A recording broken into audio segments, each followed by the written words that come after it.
What's going on, everyone? Welcome back. Today, we've got another live fantasy football mock draft for you, this time on ESPN with a 10-team full PPR mock where we'll be selecting 7th overall. So it should be pretty interesting. And while we wait for this thing to kick off, a quick reminder, if you enjoy, hit that like button, subscribe, give us a follow on Twitter at AllDayPigskin to continue interacting with us there.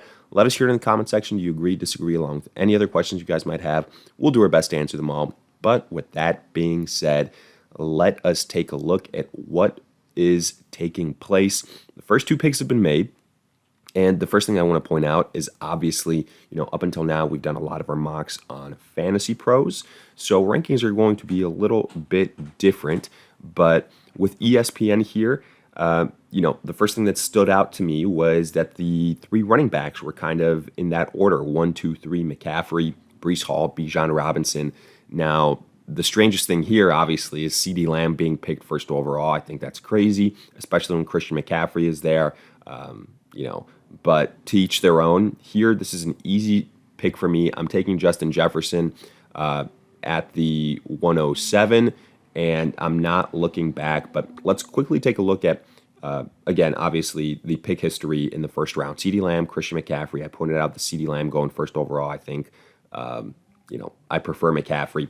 Then Breece Hall at 103. I love Breece Hall being selected right after Christian McCaffrey. That's, a drafter right after my own heart. Afterwards, Tyreek, Jamar Chase, Amon-Ra. So basically the next best available wide receivers. Justin Jefferson ranked a little bit lower here. Makes sense considering Kirk Cousins isn't on the squad anymore. And after Justin Jefferson, you see Puka Nacua and Garrett Wilson. I love the value on Garrett Wilson. Would have loved to have scooped him up. And the way this thing is panning out right now, more than likely, I'll be honest with you guys, I'm going to be going back-to-back running backs because, Bijan Robinson fell to us. I think the top overall wide receivers are all kind of off the board now. So that's going to leave Saquon Barkley here to me. Pairing up Saquon Barkley with Bijan Robinson, I think that's a tremendous, tremendous start.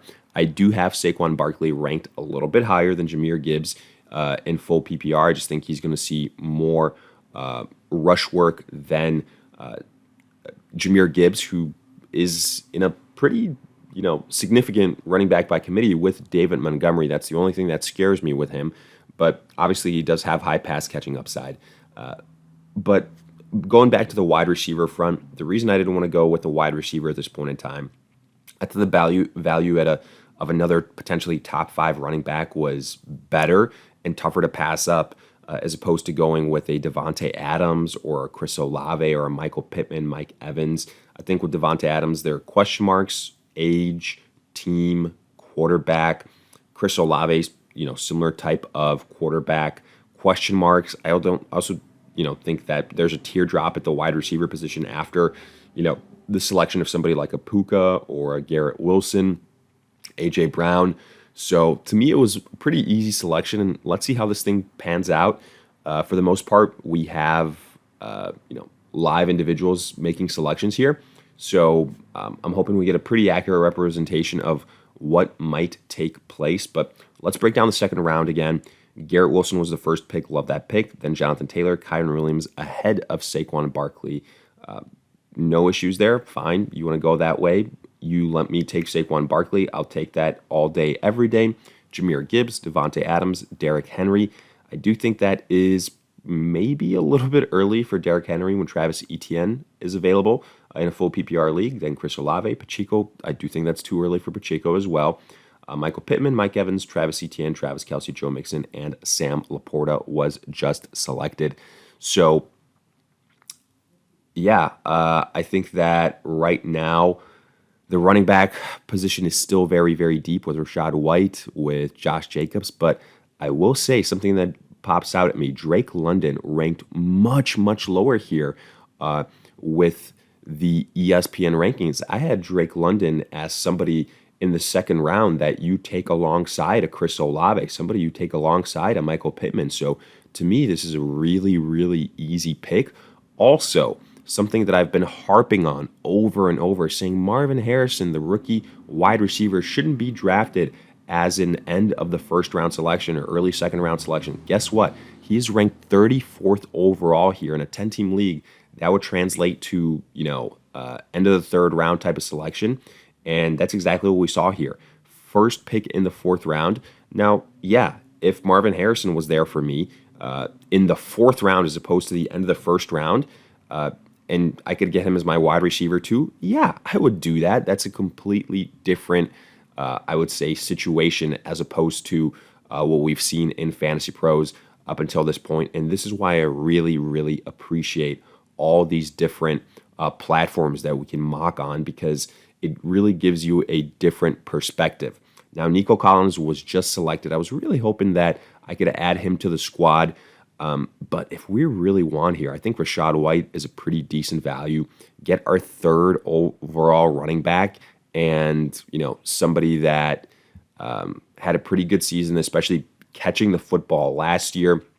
I think we are set at the running back position. Let's see what we're able to do at wide receiver now that we've gone running back 3 out of the first 4 rounds. But the first thing that I'm noticing here on ESPN, this being, again, hand up our first ESPN kind of mock draft, is that some of their wide receivers that I'm higher on are ranked significantly lower. And in this being a 10-team league, we should be able to take advantage of that. So, look, Brandon Ayuk just went with the last pick in the 4th round. He's typically, in what we've seen so far in those Fantasy Pros mocks, a late 2nd round selection.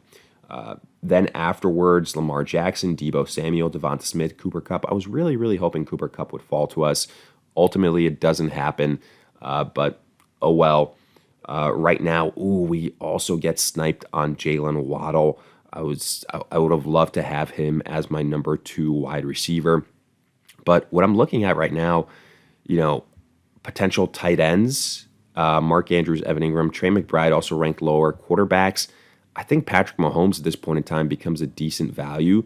So let's add him to the squad. I have been more, on the side of getting Patrick Mahomes in a 10-team league if he falls to me. Again, some of those positional advantages mean a little bit more in a 10-team league. So getting him at the end of the 5th round, I think, is decent value, right? Now, let's see what else we have. Trey McBride was just drafted, so we do miss out on a top-notch tight end, or at least the next highest ranked one. I think Aaron Jones also being ranked this low is pretty crazy. Hopefully we can land, as far as the tight ends are concerned. Dalton Kincaid ranked pretty low. Kyle Pitts ranked pretty low. I think we'll be okay. So wide receiver-wise, I'm looking at T. Higgins. I'm looking at George Pickens. I think both would be very solid additions to the squad. We need that second wide receiver. So whichever one of them is available, that's where we're going to go with, T. Higgins or George Pickens. DeAndre Swift just got drafted, so that guarantees that we're going to be able to get one of T. Higgins or George Pickens. I prefer probably Pickens. I think that he has higher upside being the number 1 wide receiver in Pittsburgh. I think he's got high breakout potential as well. So I'm taking George Pickens here in the 6th round. And then from there on out, I think we just continue to go with, best player available and, hopefully load up on some wide receivers here.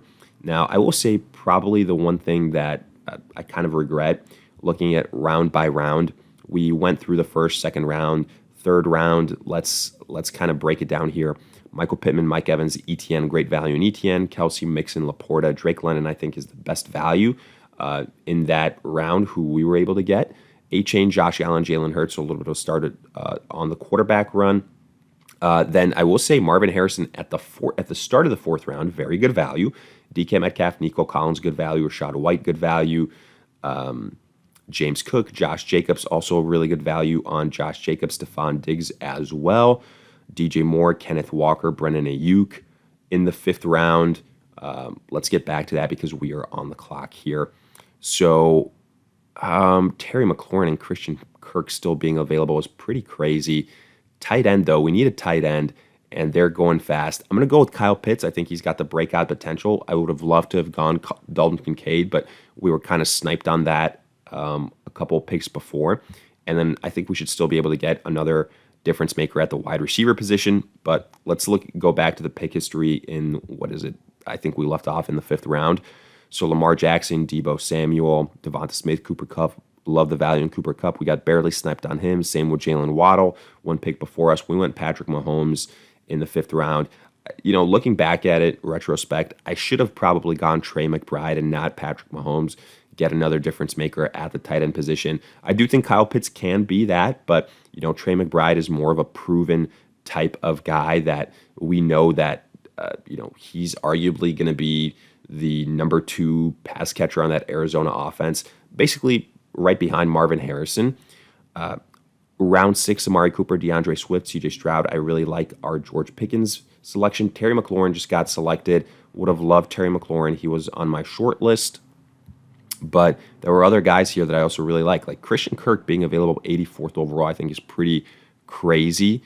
The last 2 years in Jacksonville, he has been a stud, and I'm going to scoop him up. No more Calvin Ridley. Sure, they added Brian Thomas, but I think Christian Kirk is still the, for sure, number 1 guy. We're getting him as a bench stash. So let's continue on. And for the most part, I don't think there's been anything crazy here that's happened that's, led to some of these selections. I think it's been, again, just some difference in rankings, but for the most part, no crazy super early picks, right?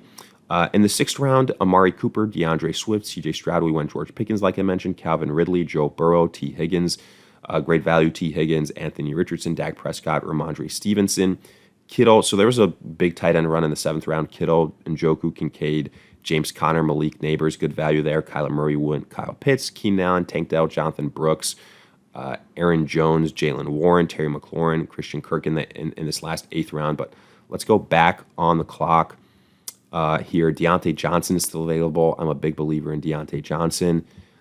In Carolina, I think he's going to have a pretty good chance to improve on his season. So I'm going to go Deontay Johnson. I think it's going to help Bryce Young. I think it's going to help everyone involved. There's still some really good running backs available here as far as upside. I mean, look at it. Zach Moss, Ezekiel Elliott, Raheem Mostert, Gus Edwards, Nick Chubb. So, man, those latter round running backs that we've probably gotten accustomed to being selected by now in Fantasy Pros, they're still all available. So I will say I think our starting roster is a lot stronger here than some of the other 10-teamers that we've been able to put together and been able to take advantage of value. Like Marquise Brown is still there.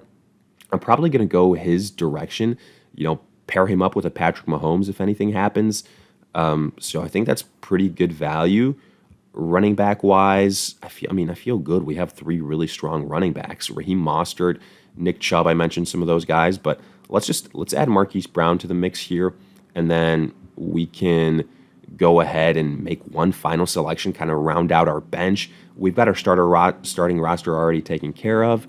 Patrick Mahomes, Bijan, Saquon, Drake London, George Pickens, Kyle Pitts, Rachaad White. Our running backs, that trio, honestly, A+.